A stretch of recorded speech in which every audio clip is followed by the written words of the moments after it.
Hi, I've got something you should hear. We're clearing out my Gran's old house. She was 101, I suppose we should all be so lucky. But when we were sorting out her things, I found this box in the loft. There's so much stuff to go through. She'd lived here since my mum was born. I remember we would visit as kids. To keep us entertained, she would often bring out a box of these old photocopied catalogues. The Phosphene Catalogue, they were called. She had hundreds of them, collected over who knows how many years. My sisters and I would pore through the bent and torn pages and read the weird and wonderful descriptions to each other. There were no photos, just words. I forgot about it until yesterday when I opened the box in my Gran's house. Inside were dozens of these cassette tapes. They're all unlabelled, different brands and different colours, but they all have the same person's voice on them, reading the catalogue, just like we used to. I don't know who they are, but I think they actually saw the items that my sisters and I only read about. And there are secrets here that never made it into the paper catalogue. I'll play all of the tapes into my phone and upload them so you can hear. Have you found anything like this? Maybe you have a box of tapes in your house too. Listen. Thanks, Morwenna. Here's the introduction to the next issue. Welcome to the Phosphene Catalogue, number 15001. We see a light where others see only darkness. We're grateful to readers for their patience with the missing issue last week, the first one in the history of this publication, due to the disappearance of the previous curator. My name is Jude Francis Sharp, and I have stepped in to continue to provide your illustrious service. The reader, I hope, will forgive me a small introduction. I studied fine art in Paris and maintain my own modest studio and gallery here in London. I've been a customer of the catalogue for many years, as are many of my colleagues and friends. I live with several other artists, and we regularly delight in reading the descriptions of the wondrous items in the catalogue to each other. All quite out of our price range, of course. I'm thrilled to be on the other side of the page, so to speak. We all wish curator Edith McKinley a swift and safe return. Lot number 7112. Cunning woman, unknown artist, circa 1800s. Small statue in granite and tin. This piece is an effigy of glittering stone with shining metal highlights that wonderfully catch any glimmer falling into it and reflect brilliant starlight. Our client had attempted to put this statue up for auction at Sotheby's, but had been given a most pessimistic estimate by London's foremost auction house. I could understand why that might have been. The piece is modest, only 14 inches high on a plinth of what looks to be wood torn from a tea box or similar contemporary packing crate. Underneath there is a small brand burnt into the thin wood of a ship with black sails. No words or identifiable company name are to be found. A shame, as this would have made dating this piece easier. No doubt this is why Sotheby's could not give the value, only offering to sell it as a nice-looking thing of unknown provenance. Luckily for you, dear reader, they see darkness, but we see light. Cunning woman is roughly cut from Cornish granite. Of that we can be certain. We have a friend at King's College who was able to chemically prove this at their laboratory, out of hours. Most interestingly for our organisation, and likely for our clients, is the glittering of crushed phoenix feathers visible best by moonlight in the tin detailing, a quintessentially Cornish technique dating back to pre-Roman times. The squat figure of the woman is presented nearly in abstract. The unknown sculptor has taken a simple block of granite, seemingly straight from the quarry, and made the absolute minimum number of chisel strokes to reveal the woman inside the speckled rock. While the stone is simple, though striking in design, the tin detailing around the woman's hands, eyes, and particularly her open mouth with tiny teeth visible is astonishing. The tin, gleaming brighter than silver under the unforgiving strip lights of our warehouse, seems almost fused with the rock. There is no raised edge of the finely detailed tin inlay, nor has it been poured into a channel cut into the granite, or otherwise. Running my thumb carefully over the tin reveals no imperfections whatsoever. The artist, whoever that may be, and we have tried unsuccessfully to hunt them down, has somehow painted the stone with tin and is soaked into the very rock. This lost technique is only extant in a few statues, due to most examples being destroyed in the Reformation during the dissolution of the monasteries. I would advise interested buyers to contact their banking agent and provide a letter of credit so that the transfer arrangements may be made in short order after the closing of bidding. As usual in these high-value items, we make our in-house master jeweller available to those clients wishing to pay in gold. Cunning Woman was easy for me to find in our warehouse, despite the catalogue's underground warren of tunnels and interconnected cellars. The moment the heavy vault door closed behind me, I did not need the inscrutable leather map nor the lot number.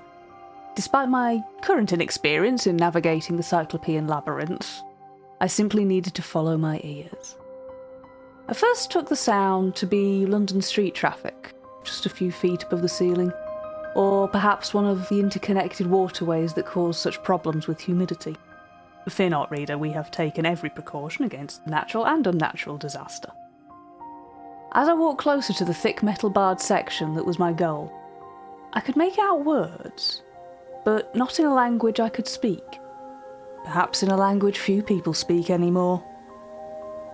Heavy metal key in hand and rounding a moss-covered foundation corner, I saw her, tin features gleaming in the white neon light, and discovered the source of the ethereal sound. Reader, she sings.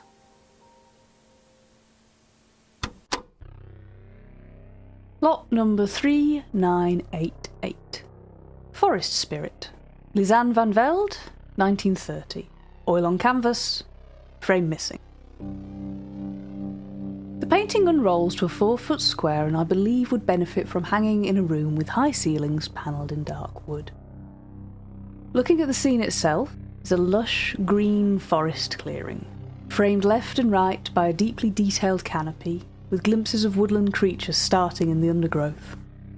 Delicate insects hang gently in the air, suggesting to me a comforting humidity and stillness that only the deep forest can provide. When you view this marvellous example of Dutch realism, please lean close to the canvas and examine the artist's technique for yourself. Through a gap in the tree line, an almost horizontal slash of light floods the scene. Van Velde has captured the honey-coloured warming light of a late spring morning sunrise with almost photorealistic talent. Indeed, the light itself is the subject of this painting, not the clearing, or the stone altar in the centre, nor the empty eye sockets of the skull in the bottom right. This is not a cheap memento mori, reminding the viewer that all one day will perish. It tells us that when we do, the forest will not care. I find myself staring into that light. It draws the eye from all parts of the scene, as a moth to flame, as a parched horse to water, as a wolf to the hunt. It pours out of the fabric of the canvas, spilling onto the floor, sending shafts of gold up to the ceiling, so hot it nearly burns my hands when holding it, despite my pristine cotton gloves. There's something written in pencil on the reverse of the canvas, just above the bottom edge, in block capitals.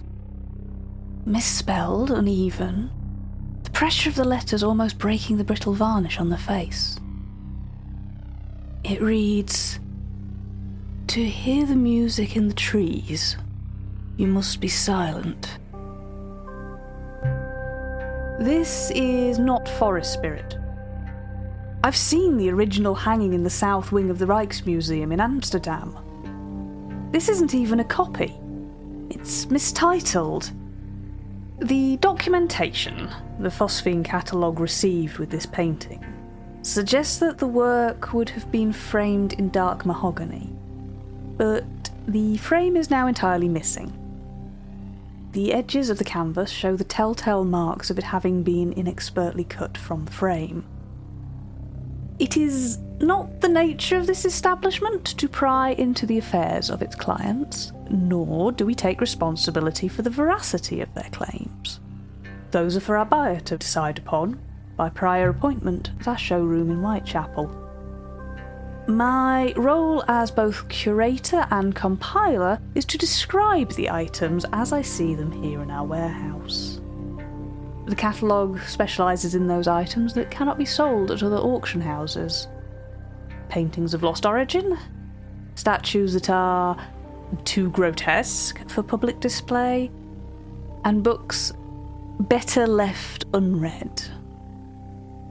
Given the age, lack of history and nature of this canvas, I believe it was part of the Netherwood hoard looted last year in November of 1975. Moena, do we know who the client was for number 3988?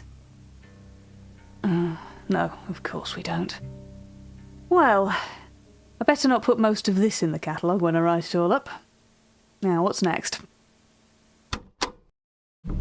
You just heard the pilot episode of the Phosphene Catalogue, a Namtao production. The voice of Jude Francis Sharp is Wolfie Thorns. The show is written and produced by me, Tris Oaten, and all the music can be found at my website, namtao.com. For our merch store, Mastodon account, and Patreon, check out the podcast's website, phosphenecatalogue.com. Thank you so much for listening. See you next time.